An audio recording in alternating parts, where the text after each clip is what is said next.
കർത്താവ് നിങ്ങളോടുകൂടെ അങ്ങേ ആത്മാവോടും കൂടെ. വിശുദ്ധ ലൂക്ക അറിയിച്ച പരിശുദ്ധ സുവിശേഷത്തിൽ നിന്നുള്ള വായന. കർത്താവേ, അങ്ങേക്ക് മഹത്വം. അക്കാലത്ത് യാത്രാമധ്യേ ലേവി എന്നൊരു ചുങ്കക്കാരൻ ചുങ്കസ്ഥലത്തിരിക്കുന്നത് കണ്ടു. എന്നെ അനുഗമിക്കുക എന്ന് യേശു അവനോട് പറഞ്ഞു. അവനെല്ലാം ഉപേക്ഷിച്ച് എഴുന്നേറ്റ് അവനെ അനുഗമിച്ചു. ലേവി തൻ്റെ വീട്ടിൽ അവന് വേണ്ടി ഒരു വലിയ വിരുന്ന് നടത്തി.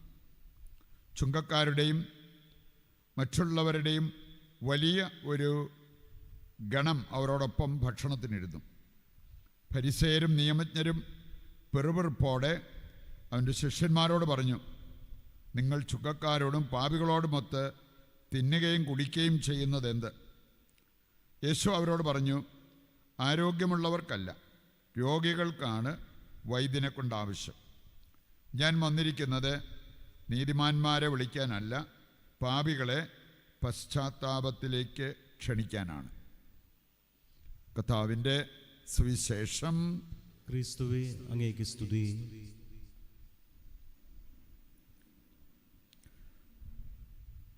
ഈശോയിൽ പ്രിയപ്പെട്ടവരെ, നമുക്കറിയാവുന്നതുപോലെ നോമ്പുകാലം എന്ന് പറഞ്ഞാൽ വീണ്ടെടുപ്പിൻ്റെ ഒരു കാലഘട്ടമാണ്.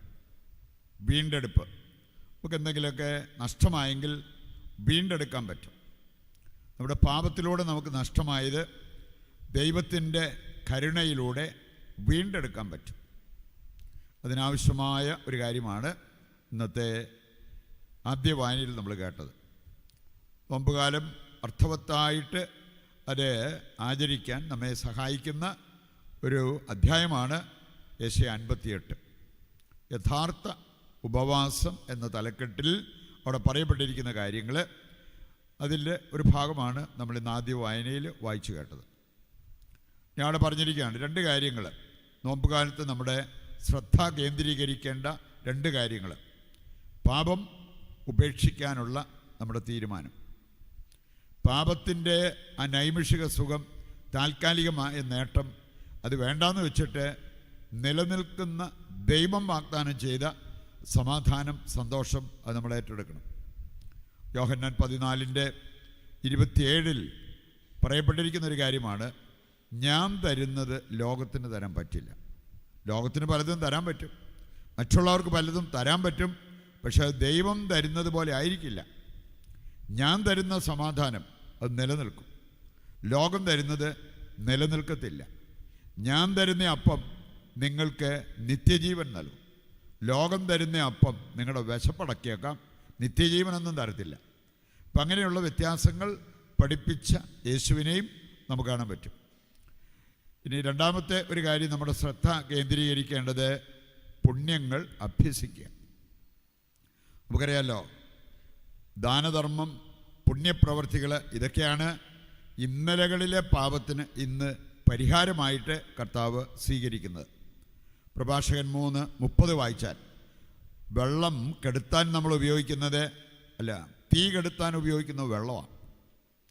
വെള്ളത്തിന് തീ കെടുത്താൻ പറ്റും എന്ന് പറഞ്ഞ പോലെ ദാനധർമ്മം, പുണ്യപ്രവർത്തികൾ നമ്മുടെ ഇന്നലകളിലെ പാപത്തിന് പരിഹാരമാകും. അതുകൊണ്ട് വീണ്ടെടുപ്പ് നമ്മുടെ ജീവിതത്തിൽ സംഭവിക്കണമെങ്കിൽ നമ്മുടെ പാപത്തിനുള്ള പരിഹാരം നമ്മൾ ചെയ്യണം. അതേത് പാപമാണെങ്കിലും, മാരകമായ പാപങ്ങൾ ചെയ്തിട്ടുള്ളവരാണെങ്കിലും അവർ അനുദപിച്ച് പാപമേറ്റു പറഞ്ഞ് കുമ്പസാരിച്ച് പരിഹാര പ്രവർത്തികൾ ചെയ്തതിലൂടെ പിന്നീട് ഒരിക്കലും അതവരെ അസ്വസ്ഥമാക്കിയിട്ടില്ല. അതാണ് വീണ്ടെടുപ്പ്. നഷ്ടമായ സ്വസ്ഥത അവർക്ക് തിരിച്ചു പിടിക്കാൻ സാധിച്ചു. നഷ്ടമായ പ്രാർത്ഥനാ ജീവിതം നമുക്ക് തിരിച്ചു പിടിക്കാൻ പറ്റണം.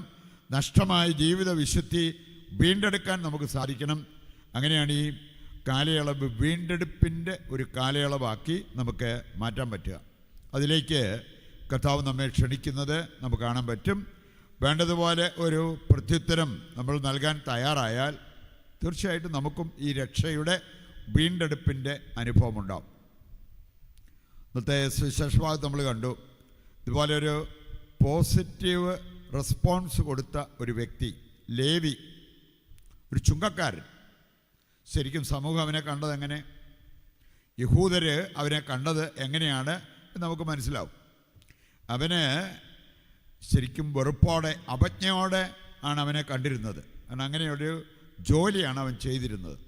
പക്ഷെ നമ്മൾ കാണുകയാണ്, ചുങ്കസ്ഥലത്തിരിക്കുന്ന ലേവിയെ കണ്ടപ്പോൾ കർത്താവ് പറഞ്ഞൊരു കാര്യം, നീ എന്നെ അനുഗമിക്കുക. അവനെല്ലാം വിട്ട് യേശുവിനെ അനുഗമിക്കുന്ന ഒരു രംഗമാണ് ഇന്നത്തെ സുവിശേഷ ഭാഗത്ത് നമ്മൾ കണ്ടത്. ഞാൻ കേട്ടിട്ടുണ്ട് ചിലർ പ്രാർത്ഥനാ സഹായം ചോദിച്ചു വരുമ്പോൾ ചില 5 പേരുടെ സീറ്റാണ്, ഒരു 2000 പേരെങ്കിലും ഉണ്ട് അതിന് ആപ്ലിക്കേഷൻ കൊടുത്തിരിക്കുന്നവർ. അപ്പോൾ അതുകൊണ്ട് അതിനുള്ള ഇൻ്റർവ്യൂ നടക്കാൻ പോവുക. ഈ 2000 പേരിൽ നിന്നാണ് 5 പേര് സെലക്റ്റഡ് ആകാൻ പോവുക, അല്ലെങ്കിൽ അവർക്ക് ഒരു അസൈൻമെൻറ്റ് കിട്ടാൻ പോവുക, അവരെ അപ്പോയിൻ്റ് ചെയ്യുക. നമ്മൾ സാധാരണ ചെയ്യാറുള്ള അങ്ങനെയാണ്. മിലിറ്ററി ചേരണമെങ്കിൽ അവർ എല്ലാ കാര്യങ്ങളും നോക്കും. ആളുടെ ഹൈറ്റ്, വെയ്റ്റ്, ശാരീരികമായിട്ടുള്ള ആരോഗ്യം, മാനസികമായിട്ടുള്ള ആരോഗ്യം, എല്ലാ കാര്യങ്ങളും നോക്കിയിട്ടാണ് സെലക്ഷൻ കൊടുക്കുക. ഇതാണ് സാധാരണ ലോകം ചെയ്യുന്നത്. പക്ഷെ നമ്മൾ കാണുകയാണ് ദൈവത്തിൻ്റെ സെലക്ഷൻ അതിൽ നിന്നും വ്യത്യസ്തമാണ്. അതുകൊണ്ടാണ് ചുങ്കക്കാരനായിരുന്ന ലേവിയെ പോലും കർത്താവ് ക്ഷണിച്ചു, വരിക. ഫിഷർമാനാണേലും ചുങ്കക്കാരാണേലും ബിസിനസ്സുകാരാണേലും വിദ്യാഭ്യാസമുള്ളവരാണെങ്കിലും വിദ്യാവിഹീനരാണെങ്കിലും എൻ്റെ വിളി അതിന് പ്രത്യുത്തരം നൽകാൻ നിനക്ക് പറ്റും. പ്രത്യുത്തരം നൽകിയാൽ അവർക്കെല്ലാം ഉള്ളതാണ് ദൈവം വാഗ്ദാനം ചെയ്ത രക്ഷ എന്നുള്ളതാണ് ഇവിടെ നമ്മൾ മനസ്സിലാക്കിയിരിക്കേണ്ട ഒരു കാര്യം. സാധാരണ നമ്മൾ കേൾക്കാറുള്ള ഒരു കാര്യമാണ്, കർത്താവിൻ്റെ ശ്രദ്ധ എവിടെയാണ്, ദൈവം ആരിലാണ് ഫോക്കസ് ചെയ്യുക, ദൈവത്തിൻ്റെ ശ്രദ്ധ എവിടെയാണെന്നറിയാൻ ഇംഗ്ലീഷിൽ 3 പദങ്ങൾ നമ്മൾ ഉപയോഗിച്ചാൽ മതി. The lost, the least and the last.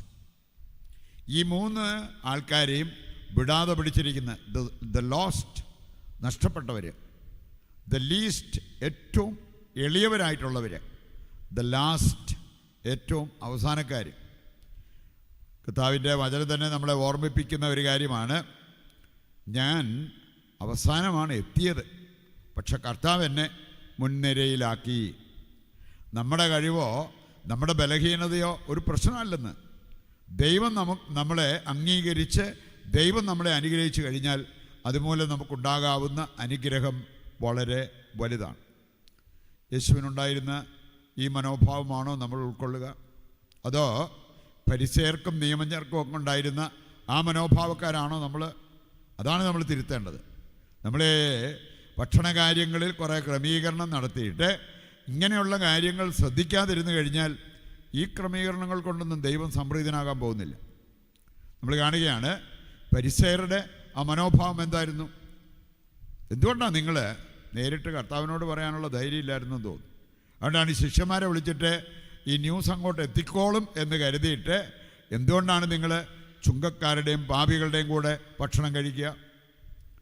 അത് കർത്താവിൻ്റെ കാതിൽ ചെന്നപ്പോൾ കർത്താവ് പ്രത്യുത്തരമായിട്ട് നൽകിയ ഒരു കാര്യമുണ്ട്. രോഗികൾക്കാണ് വൈദ്യനെ കൊണ്ട് ആവശ്യം. രോഗികൾക്ക്. ആരോഗ്യ പ്രശ്നം ഇല്ലാത്തവർ പോയി ഡോക്ടറെ കണ്ട് മരുന്ന് മേടിക്കേണ്ട കാര്യം എന്താ? രോഗികൾക്കാണ് വൈദ്യനെ കൊണ്ട് ആവശ്യം. ഞാൻ വന്നിരിക്കുന്നത് പാപികളെ രക്ഷിക്കാനാണ്. നീതിമാന്മാർക്ക് നീതിമാന്മാരുടെ പ്രതിഫലം കിട്ടിക്കോളും. ഇനി അതിന് പ്രത്യേകമായിട്ട് കർത്താവ് അവിടെ ഇടപെടേണ്ട കാര്യമൊന്നുമില്ല, അവർക്കൊരു പ്രസംഗം കൊടുക്കേണ്ട കാര്യമൊന്നുമില്ല. ഞാൻ വന്നത് നീതിമാന്മാരെ വിളിക്കാനല്ല, പാപികളെ രക്ഷിക്കാനാണ്.